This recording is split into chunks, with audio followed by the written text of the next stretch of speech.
O grito silencioso, trauma, corpo e a alma exilada. Há dores que não sabemos nomear. Há vazios que não lembramos como se formaram. Há gritos que nunca foram ouvidos, porque nunca puderam ser emitidos. Quando a alma é ferida, mas não há espaço para o lamento, o corpo assume a tarefa e então o trauma se instala como hóspede invisível. Habita os músculos, as reações, os esquecimentos.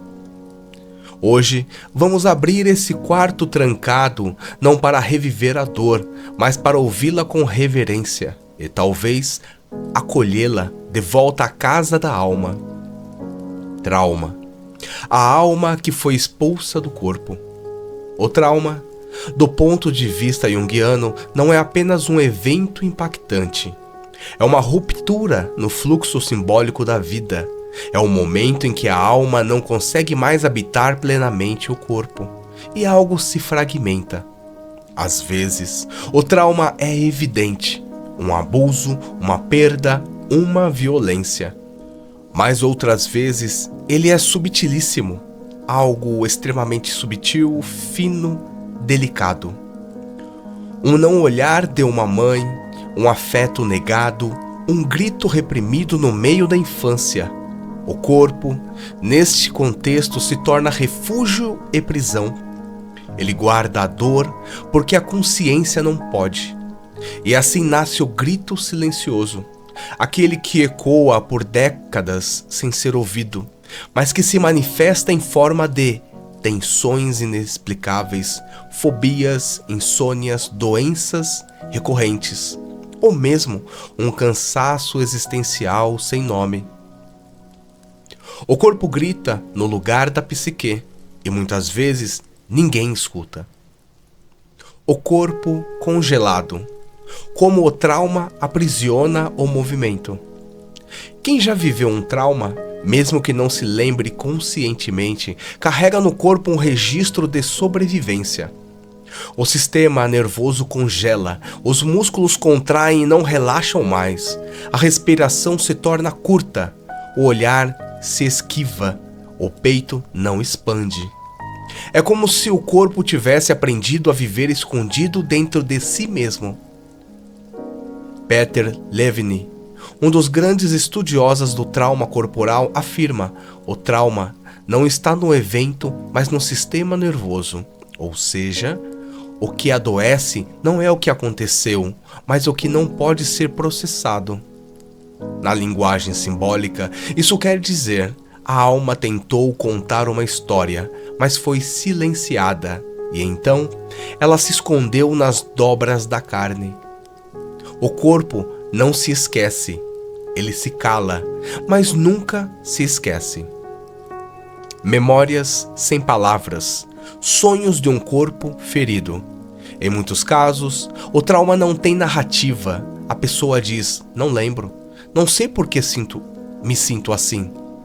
Parece que falta algo que nunca existiu.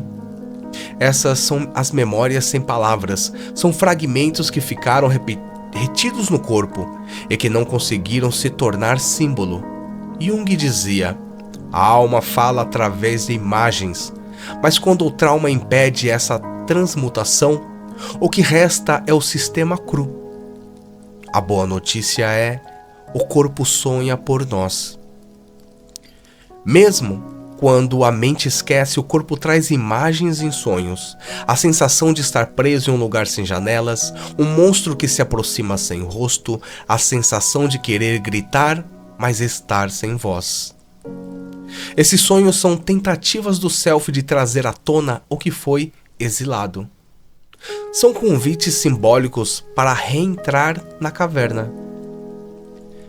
E só ao acolher esses sonhos com coragem e presença é que começamos a liberar a alma do corpo que aprende. A alma exilada, dissociação e desencarnação simbólica. O que acontece quando alguém não se sente mais habitando o próprio corpo? Isso tem nome: dissociação. É quando nos olhamos no espelho e não nos reconhecemos. É quando tocamos o próprio corpo como se fosse algo estranho. É quando sentimos a vida passando como se estivéssemos fora dela. Na psicologia junguiana, esse estado indica uma alma que se afastou, um self que recuou para sobreviver. Muitos sintomas psíquicos, como a apatia, o desânimo, o vazio profundo, são reflexos dessa ausência simbólica do eu. É como se disséssemos: foi demais para mim. Então precisei sair do corpo para continuar existindo, mas o corpo ficou, e ficou esperando que a alma voltasse um dia. Reencarnasse, a volta da alma ao corpo ferido. A cura do trauma não é esquecer, é reencarnar-se. Voltar a habitar a carne com presença, voltar a confiar no próprio chão, voltar a respirar com a alma dentro. Mas isso não acontece de uma vez. É um ritual de retorno, feito de pequenos gestos simbólicos. Olhar para o corpo com compaixão, mesmo quando ele dói. Tocar-se com respeito, mesmo nas partes que rejeita. Nomear emoções, mesmo que aos poucos. Respirar devagar e sentir a dor sem afundar nela.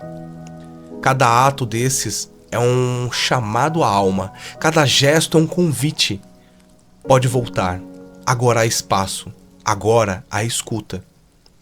E quando o self percebe que há amor suficiente para recebê-lo, ele retorna, devagar, como um animal ferido que sai do esconderijo. E aos poucos, o corpo volta a ser lar. Escutar o grito silencioso, a cura pela presença amorosa.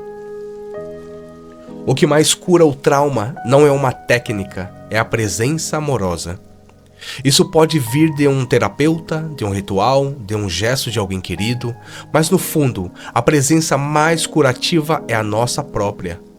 Quando finalmente olhamos para a dor sem desviar, quando dizemos a nós mesmos: eu acredito em você. Eu não vou mais te abandonar. Você pode gritar agora: eu estou aqui. Esse tipo de escuta quebra feitiços antigos, interrompe ciclos de silenciamento e abre caminho para que o grito silencioso finalmente seja ouvido. E, uma vez que ele é ouvido, ele já não precisa mais gritar. Do grito ao canto, o corpo que se liberta.